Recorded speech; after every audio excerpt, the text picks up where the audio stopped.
Seja bem-vindo a mais um vídeo do Almanaque Militar, o seu canal de história aqui no YouTube. Toda semana lançamos um vídeo novo para você com uma temática que você pode nos ajudar a escolher. Torne-se um membro do canal e participe das decisões das próximas pautas. E antes de começar, não se esqueça de se inscrever neste canal e ativar o sininho das notificações para ficar por dentro de todo o lançamento.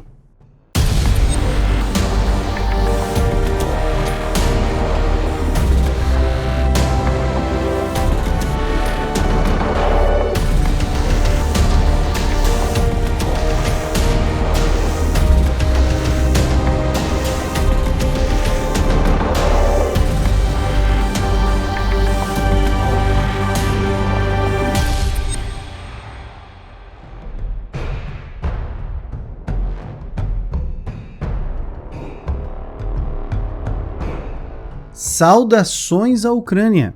A Finlândia também lutou certa vez contra o exército russo com tudo o que tínhamos e conseguimos preservar a nossa liberdade e independência. É isso que desejamos a vocês. Toda a Europa está com vocês. Esta foi a mensagem publicada no Facebook por Hennis Tuovinen, de 98 anos, veterano da Guerra do Inverno.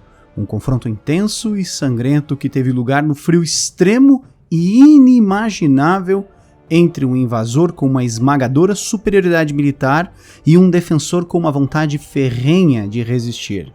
A União Soviética atacou porque temia pela sua segurança, e a Finlândia se defendeu porque temia pela sua integridade. Foi uma guerra anunciada, precedida por alta tensão e sucedida por um acordo previsível, mas foi absolutamente surpreendente. Em 30 de novembro de 1939, mais de 400 mil soldados soviéticos, milhares de tanques, aviões de combate e artilharia pesada cumpriram as ordens do então líder da União Soviética, Joseph Stalin. Abre aspas. Ordeno às tropas do Distrito Militar de Leningrado que marchem sobre a fronteira e esmaguem as forças finlandesas de uma vez por todas. Garantam as fronteiras a noroeste da União Soviética e também da cidade de Leningrado, berço da Revolução do Proletariado. Fecha aspas. Leningrado, que até 15 anos antes se chamava São Petersburgo, era a segunda maior cidade da União Soviética e estava a apenas 40 quilômetros, o que Stalin considerava uma porta aberta, a fronteira com a Finlândia. Desde a chegada de Adolf Hitler ao poder e particularmente desde março de 1936, quando Berlim violou o Tratado de Versalhes, remilitarizando a Renânia e alterando o equilíbrio de poder na Europa, Moscou temia a invasão de uma Alemanha novamente armada e fortalecida. A chancelaria soviética iniciou contatos diplomáticos com a Finlândia já naquele momento, mas as declarações finlandesas de neutralidade não foram suficientes para dissipar os temores de uma União Soviética paranoica. A amizade política com o vizinho era, no mínimo, questionável. As relações culturais e comerciais entre a Finlândia e a Alemanha eram consideradas uma cortina para ocultar uma possível cooperação militar.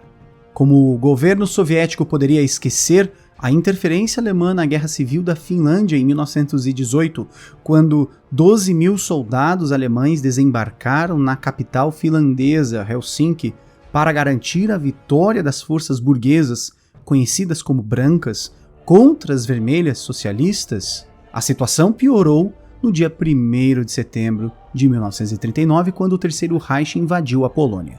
A França e o Reino Unido declararam guerra à Alemanha pela segunda vez em 25 anos, enquanto a Finlândia reafirmava sua neutralidade e a União Soviética mantinha-se em silêncio até os tanques alemães começarem a mover-se para o leste. Moscou já tentava há um ano firmar um acordo com seu vizinho no norte sobre mudanças que permitissem à União Soviética defender o istmo da Carélia, uma estreita faixa de terra que separa o lago Ladoga do Golfo da Finlândia, por onde Stalin acreditava que Hitler poderia atacar.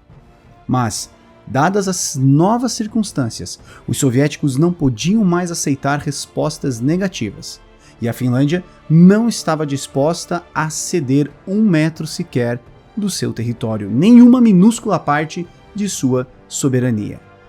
Em outubro de 1939, em uma reunião com o enviado do governo de Helsinki, Juho Paasikivi, Stalin e seu ministro das Relações Exteriores, Vyacheslav Molotov, propuseram um tratado de assistência mútua similar aos celebrados com os estados bálticos. Helsinki descartou imediatamente a proposta, convencida de que essa aliança com Moscou seria o prelúdio da sua invasão, ocupação e anexação. A Finlândia sabia que tratados similares oferecidos por Stalin à Letônia, Estônia e Lituânia terminaram com a União Soviética tomando o controle daqueles países. Em novembro, a União Soviética pediu aos finlandeses que movessem a fronteira de 30 a 40 quilômetros, concedessem a eles o controle de 4 ilhas e de regiões do Ártico e alugassem por 30 anos a península de Ranco para a construção de uma base naval. Em troca, ela ofereceu o dobro do território que seria pedido por Helsinki, e se a Finlândia solicitasse, o Exército Vermelho a ajudaria a defender-se dos nazistas. Em resposta, a Finlândia acabou aceitando mover um pouco a fronteira e ceder quase todas as ilhas, mas deixou claro que não permitiria de nenhuma forma a presença de bases militares soviéticas em solo finlandês. A guerra começou às 9 horas em ponto no dia 30 de novembro.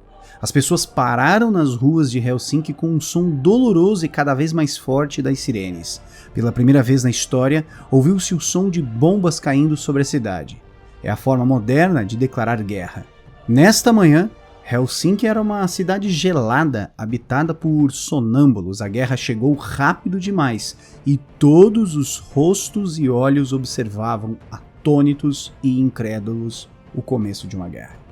Enquanto as bombas caíam na capital finlandesa, o Exército Vermelho avançava rapidamente em todas as frentes. O ataque era esmagador. A Liga das Nações expulsou a União Soviética, mas o mundo ofereceu muito pouco a mais que isso. A maioria considerou que as probabilidades eram quase inexistentes. O próprio Stalin confiava em uma vitória rápida, afinal a União Soviética era o maior e mais poderoso país da Europa, enquanto a Finlândia era um dos menores e mais fracos, uma nação jovem com economia precária. Tudo indicava que os soviéticos estavam a ponto de fechar o círculo dos acontecimentos iniciados no ano de 1917, quando a Revolução Comunista derrubou a dinastia imperial russa. Aproveitando aquele momento, após 600 anos de dominação sueca e 100 anos de domínio russo, a Finlândia declarou sua independência e estabeleceu uma democracia parlamentar em estilo europeu. O governo bolchevique de Moscou aprovou a independência, mas Lenin morreu acreditando que, em dado momento, tanto ela quanto outras nações desgarradas acabariam retornando à União Soviética. Em todo o país havia um sentimento de apreensão. Ninguém pensava no seu próprio destino, era o destino de toda a nação que estava nas mentes dos finlandeses. Eles não sabiam o tamanho das forças mobilizadas pelo Exército Vermelho. Só ficou claro muito mais tarde. A proporção da infantaria finlandesa com relação à soviética era de 1 para 4. A de aviões era de 1 para 10 e a de artilharia era de 1 para 12. De tanques era de 1 para 192. Com uma população de menos de 4 milhões de habitantes, a Finlândia precisava de todos os soldados que pudesse reunir. Muitos soldados foram alistar-se no dia seguinte ao início dos bombardeios. Quando as primeiras ondas de tropas soviéticas atacaram, jovens voluntários foram mantidos na reserva para proteger locais estratégicos. Enquanto isso, na frente de batalha, os soldados finlandeses mantinham-se firmes, apesar de terem tudo contra eles. Foi uma surpresa para o mundo exterior e também para os próprios soviéticos. Além do seu poderio superior, os soviéticos contavam com amigos no terreno. Os mesmos vermelhos que, anos antes, haviam lutado para que o país se tornasse comunista. Mas o fato é que, desde então, estes vermelhos colaboracionistas haviam encontrado seu lugar em uma sociedade que estava preparando o campo para tornar-se um estado de bem-estar social nórdico. Aliado a isso, o pacto de não agressão assinado entre Moscou e Berlim em agosto daquele ano havia agitado os comunistas pelo mundo todo. Por isso, quando sua lealdade foi colocada à prova na Guerra de Inverno, os antigos comunistas não receberam o Exército Vermelho de braços abertos como Stalin esperava. Todos os recursos da Finlândia foram utilizados na sua defesa. Em um dos invernos mais rigorosos já registrados, com os feridos morrendo congelados antes que fossem atendidos ou feitos prisioneiros, foi decisivo o papel das lotas, o corpo voluntário de mulheres do país, assim chamado em homenagem à sua fundadora Lotta Svard. Com temperaturas de menos 35 graus Celsius, elas se encarregaram de fornecer aos soldados a indispensável comida quente com alto teor de proteína, além de roupas de inverno e assistência médica, também serviços de sinalização, vigilância aérea e produção de munições. Enquanto isso, outros civis mantinham as funções normais da sociedade em funcionamento. O clima implacável jogou a favor dos finlandeses, que aplicaram as técnicas de sobrevivência que haviam aprendido desde pequenos. Camuflados de branco e imensamente hábeis nos esquis, os soldados finlandeses usavam seu conhecimento no terreno acidentado para derrotar constantemente as tropas inimigas. Já o Exército Vermelho movia-se em colunas grandes e lentas. Seus uniformes escuros sobressaíam-se na neve e, certos de sua rápida vitória, nem chegaram a levar roupas de inverno apropriadas. Mesmo com a sua alarmante inferioridade numérica, os triunfos dos finlandeses se multiplicavam e seus métodos começaram a fazer história. Nos anos que se seguiram, a Batalha de Suomussalmi seria ensinada nas academias militares como uma obra-prima na qual se utilizou uma tática que se tornou famosa, chamada de Moti. Ante a ameaça de centenas de unidades blindadas, contra as quais não se conseguiriam lutar, os finlandeses recorreram à astúcia. Por mais blindados que fossem, os tanques estavam na verdade restritos a longos e estreitos caminhos em meio à floresta.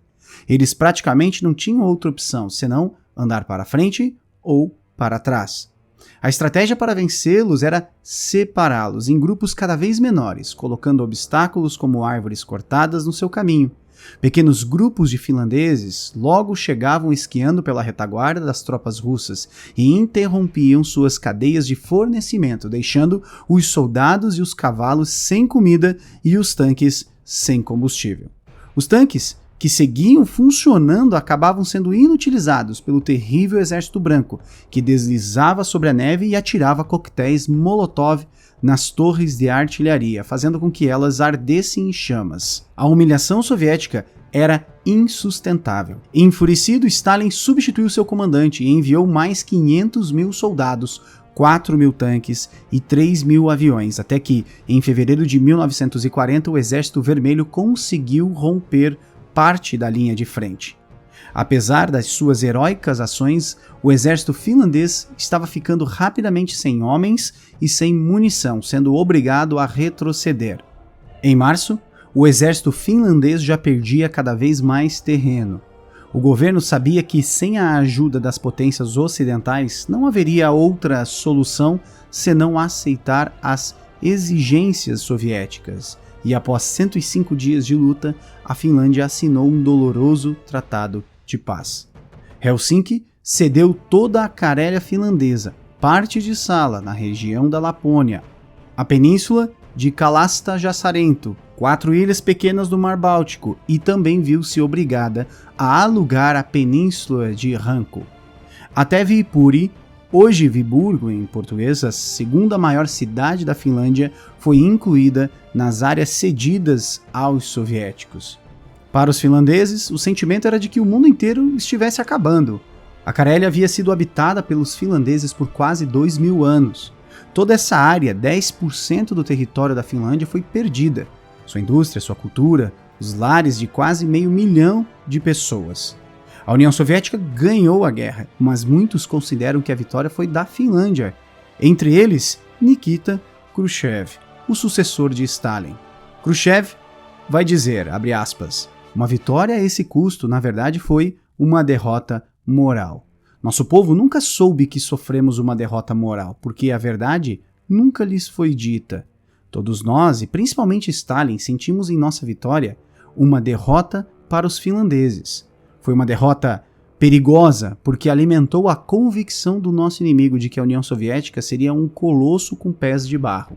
Resumidamente, nossa conduta desprezível na campanha finlandesa incentivou Hitler em seus planos para a Operação Barbarossa. Fecha aspas. Essa operação deflagrada pelos nazistas em 1941 para invadir a oeste da União Soviética e povoá-lo com alemães confirmou os temores de Stalin, mas não os seus cálculos. O caminho tomado pelos nazistas não foi o istmo da Carélia.